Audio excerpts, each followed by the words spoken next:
Assalamualaikum warahmatullahi wabarakatuh.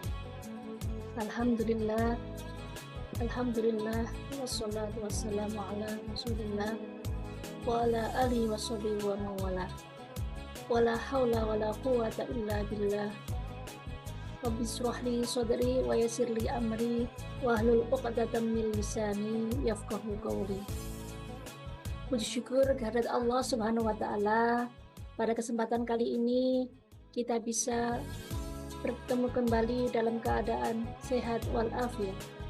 Sholawat serta salam kita sanjungkan kepada Nabi Agung Muhammad Sallallahu Alaihi Wasallam yang kita nantikan syafaatnya di yaumil qiyamah. Amin amin ya robbal alamin. Hadirin sekalian yang dirahmati Allah, pada kesempatan kali ini saya akan mengambil tema makanan halal generasi handal. Mengkonsumsi makanan dan minuman halal merupakan salah satu anjuran agama Islam, seperti yang Allah firmankan dalam Al-Quran surah Al-Baqarah ayat 168.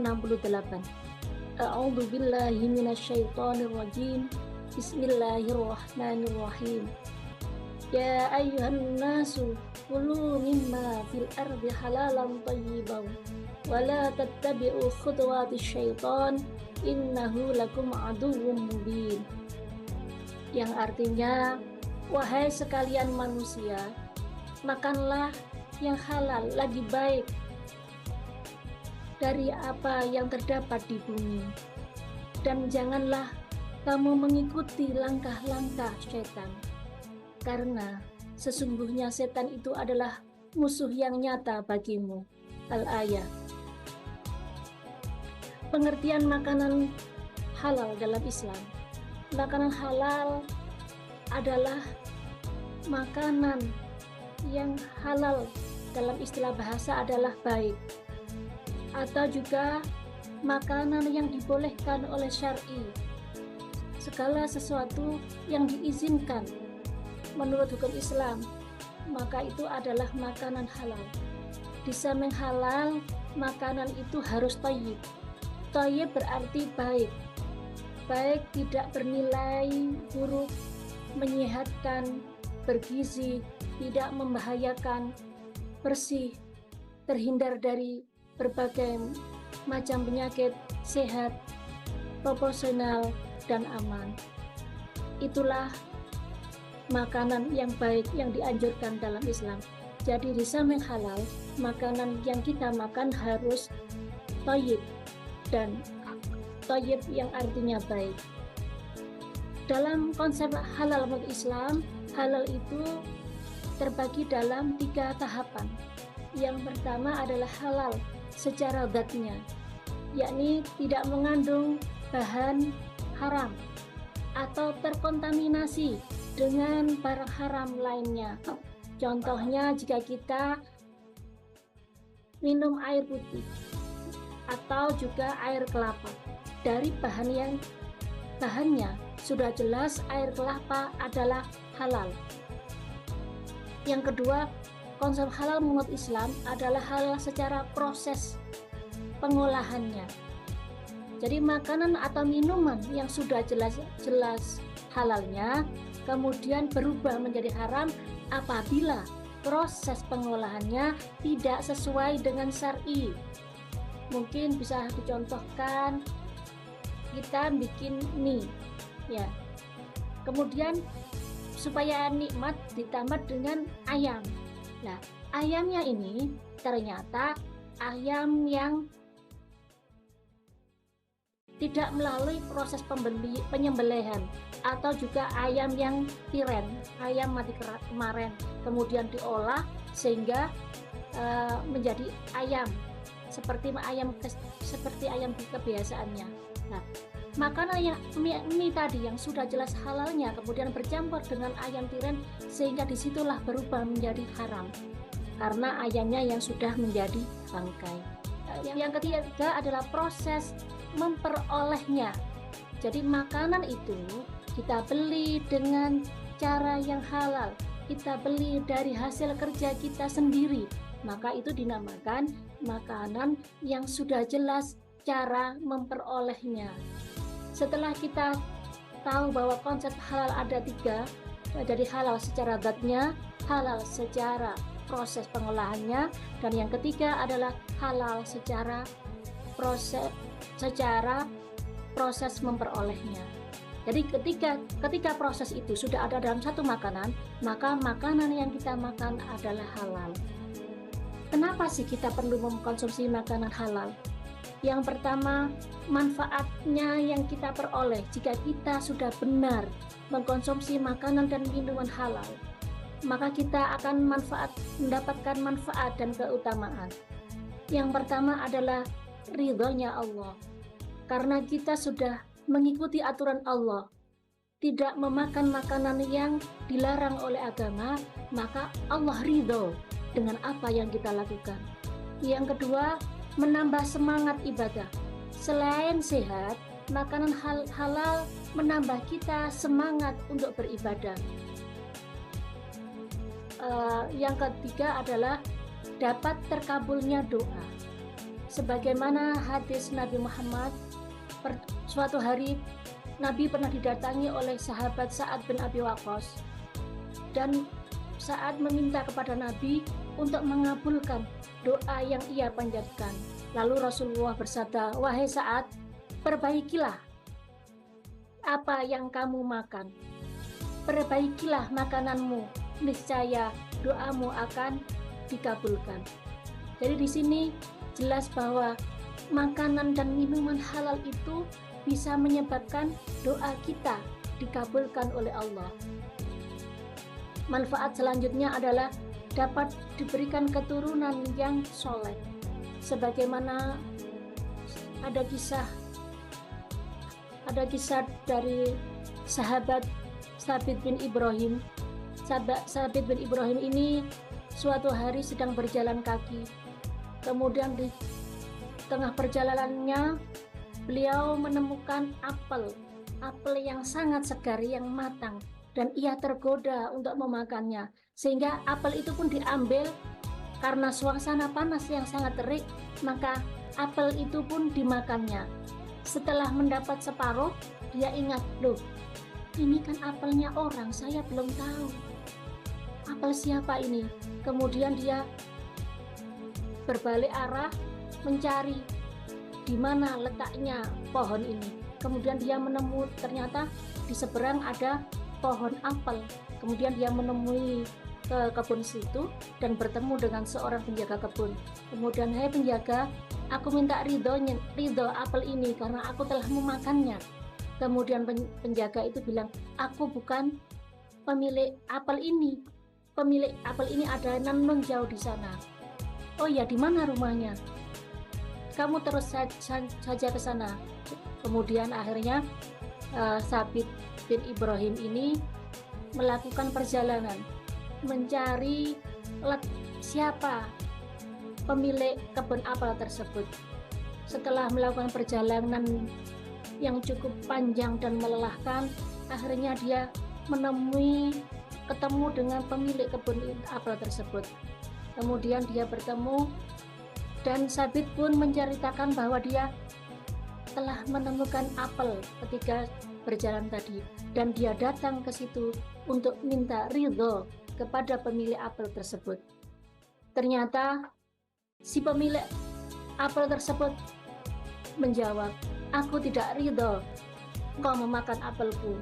Kemudian Sabit meminta, "Ridhoilah biar apa yang kumakan menjadi makanan yang halal." Akhirnya pemilik apel bilang kepada Sabit, "Kalau kamu ingin mendapat ridhoku, maka kawinlah putriku. Maka aku akan ridhoi memakan apel tersebut."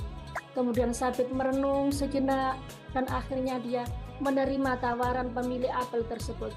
Dan dia, "Ya Tuan, saya menerima persyaratanmu agar aku mendapat makanan yang diridhoi oleh Allah." Kemudian si pemilik apel berkata, "Hai Tuan, ketahuilah bahwa putriku adalah seorang yang buta, seorang yang bisu, seorang yang tuli dan juga lumpuh. Apakah kamu mau menikahi putriku?" Kemudian Sabit bin Ibrahim menjawab dengan mantap, "Ya Tuhan, saya mau menerima putri Anda, asalkan saya mendapat makanan yang halal dari Anda." Kemudian setelah tiba waktu yang ditentukan untuk menikah, dan setelah akad nikah, maka Sabit pun diketemukan dengan istrinya. Akhirnya Sabit dibawa ke kamar istrinya, dan waktu itu Sabit membuka pintu kamar dan mengucapkan "Assalamualaikum". Dalam hati Sabit berkata, "Kalaupun istriku tuli, meskipun kuucapkan salam, kan ada Allah dan para malaikat yang akan menjawab salamku." Tetapi alangkah kagetnya Sabit ketika pintu kamar dibuka, ternyata ada yang menjawab suara menjawab salamnya, "Waalaikumsalam."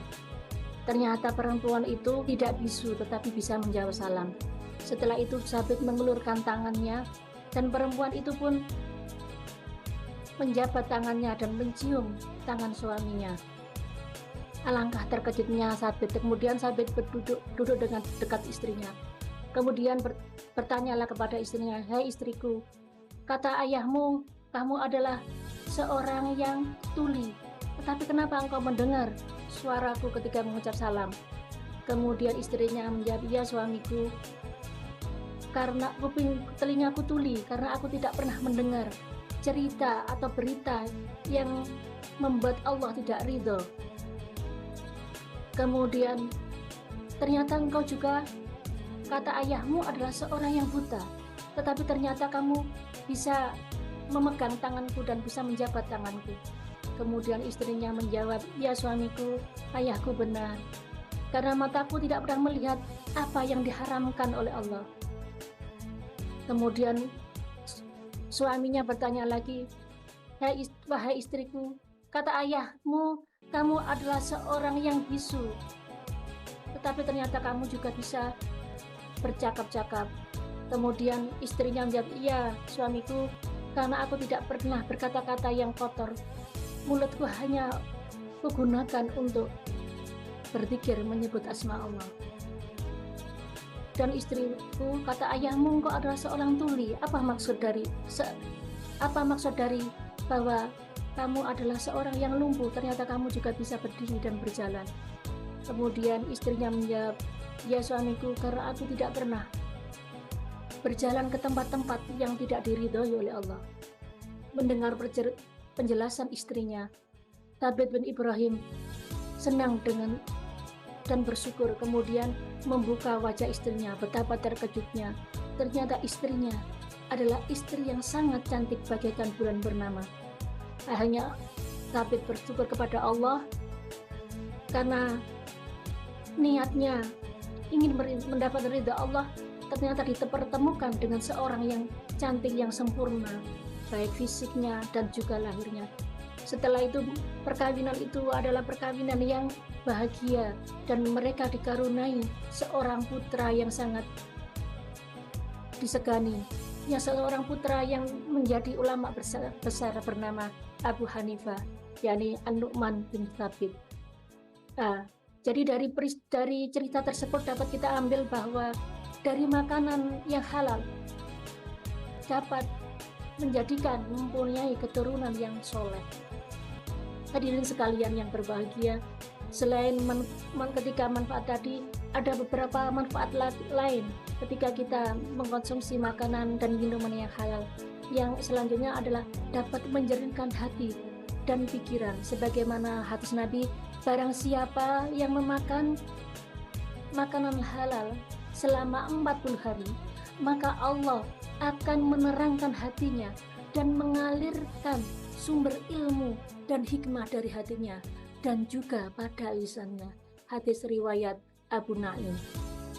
Dari hadis tersebut jelaslah bahwa makanan halal bisa menjernihkan hati, bisa menjernihkan pikiran, sehingga kita lebih dekat kepada Allah. Manfaat lain dari mengkonsumsi makanan dan minuman halal adalah dapat menangkal berbagai macam penyakit, karena tadi halal adalah thayyib itu baik. Jadi maka makanan halal yang kita makan akan menjadikan tubuh kita menjadi lebih kuat, tidak gampang sakit. Manfaat lain adalah mendapatkan pahala. Ketika kita makan makanan yang halal, maka kita akan ditambah oleh Allah dengan pahala yang berlipat ganda. Dan manfaat yang lain yang dapat kita peroleh adalah mendapatkan rezeki yang halal dan baik.